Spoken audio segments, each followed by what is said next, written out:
Classified: The Secret Career of Mary Golda Ross, Cherokee Aerospace Engineer.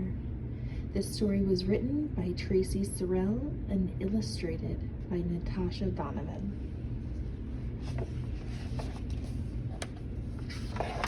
Classified: The Secret Career of Mary Golda Ross. Before the book begins, there's a note on Cherokee values.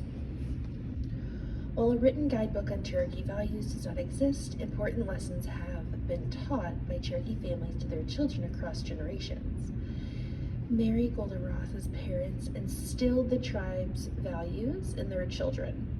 Some of the values that shaped Mary include gaining skills in all areas of life, both within and outside the classroom, working cooperatively with others, remaining humble when others recognize your talents, and helping to ensure equal education and opportunity for all.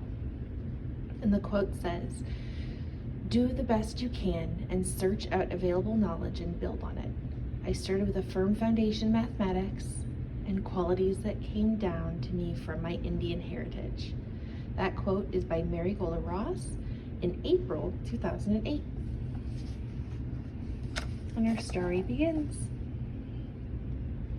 Young Mary Golda Ross pushed her pencil across the page. Puzzling out math equations made her happy. Teenage girls in the 1920s weren't expected to enjoy or excel in math or science. But Mary did, and she blazed a trail for others. In the hills of northeastern Oklahoma, Mary's Cherokee tribe provided education for everyone. Her great-great-grandfather, John Ross, had served as principal chief of the Cherokee Nation. He helped create a school that later became the State Teachers College, which Mary began attending at the age of 16. When the boys refused to sit next to the only girl in math class, Mary felt motivated to get better grades than they did, and she didn't stop there. Holding true to her tribe's belief about gaining life skills in all areas, Mary took advantage of every opportunity to learn. In college, she majored in math, believing the world is so technical. If you plan to work in it, a math background will let you go farther, faster. After graduation, Mary taught math and science to high school students. Even then, she saw more ways to grow and contribute. Mary moved to Washington, D.C., where a supervisor at the Bureau of Indian Affairs noticed her talent. Then she was hired to be a girls' advisor in the Bureau's co-ed boarding school in Santa Fe, New Mexico. The Cherokee value of instructing in a gentle, thoughtful way guided Mary as she encouraged the next generation of Pueblo and Navajo girls to learn and excel. Mary soon found that others outside the classroom needed her math and science knowledge too.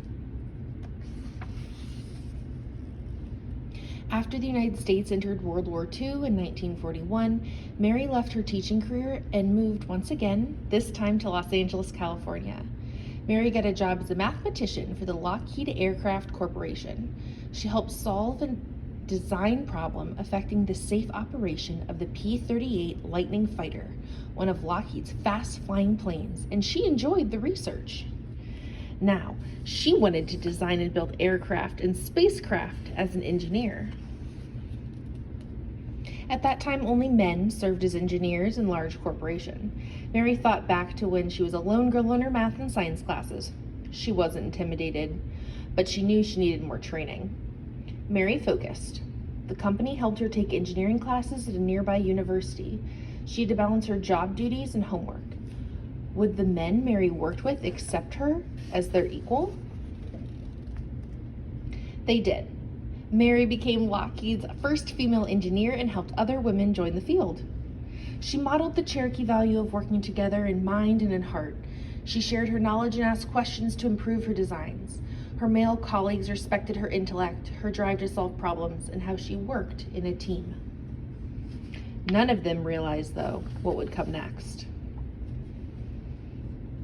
With World War II almost over, the race between the United States and the Soviet Union to reach outer space sped up.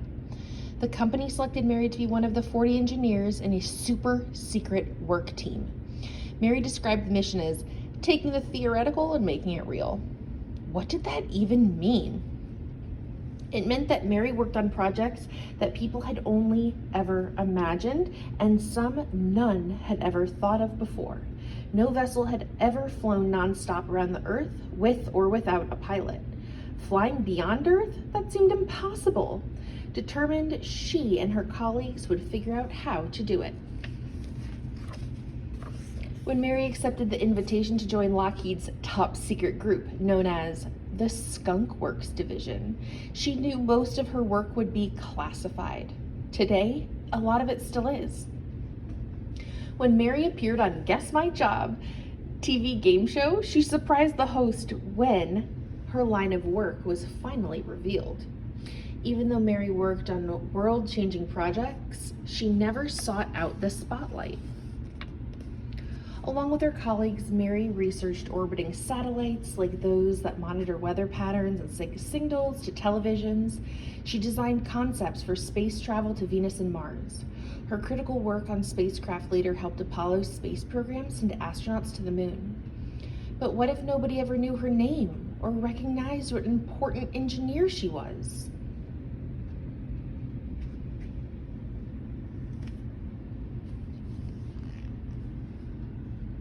That didn't matter to Mary. Her life reflected another Cherokee value: humility. Mary never bragged or drew attention to her skills. Her work, including helping to put a man on the moon, spoke for itself. Whenever Mary received awards, she always thanked her colleagues because she knew no one person deserved credit for what everyone had done together. In her quiet, steadfast way, Mary kept right on blazing a trail for others to follow for the rest of her life. Although her work was classified, Mary still had much to share. She never stopped recruiting American Indians and young women to study math and science and helping support them to become engineers. Mary's work and her legacy of service had helped many others become trailblazers too.